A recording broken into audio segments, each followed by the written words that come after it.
ગુજરાતની મહાનગરપાલિકાઓના પરિણામ હવે નિર્ણાયક તબક્કે પહોંચી રહ્યા છે. રાજ્યભરમાં ફરી એકવાર કેસરીઓ લહેરાય તેવું દેખાઈ રહ્યું છે. જી હા, તમામ મહાનગરોમાં ભાજપ મજબૂત લીડ સાથે આગળ વધી રહી છે.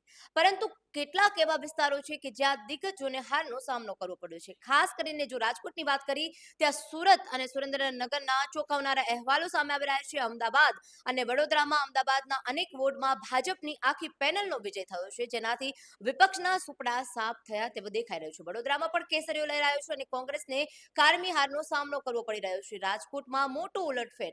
રાજકોટમાં ભાજપનો દબદબો તો, પણ જંગલેશ્વર વિસ્તારમાં ભાજપને મોટો ફટકો પડ્યો છે. હા, અહીં કોંગ્રેસના દિગ્ગજ નેતા આરજે આભાની પણ હાર થઈ છે, જે કોંગ્રેસ માટે મોટો આંચકો છે. પરંતુ જંગલેશ્વરની ચોક્કસ બેઠકો પર ભાજપને પણ નુકસાન વેઠવાનો વારો આવ્યો છે.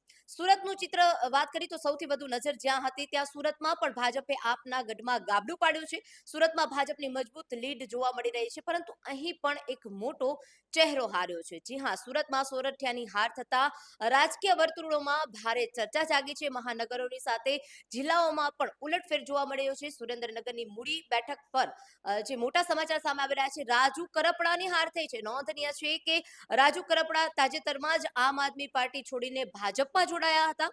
પક્ષ પલટો કર્યા બાદ આ હાર તેમના માટે અને ભાજપ માટે એક ચિંતાનો વિષય બની શકે છે. જે બેઠકો પર રસાકસીનો અપેક્ષા હતી, ત્યાં ભાજપની રણનીતિ મોટા ભાગે કારગત નીવડી છે. પરંતુ આ હાર જીતના સમીકરણોને નવા રાજકીય ફેરફારોના સંકેત પણ આપ્યા છે. જોકે આ આંકડા હજુ શરૂઆત છે. ફાઇનલ રિઝલ્ટ ચિત્ર સ્પષ્ટ હજુ થવાનું બાકી છે. દરેક બેઠકની પડે અપડેટ માટે જોતા રહો લલકાર ન્યૂઝ.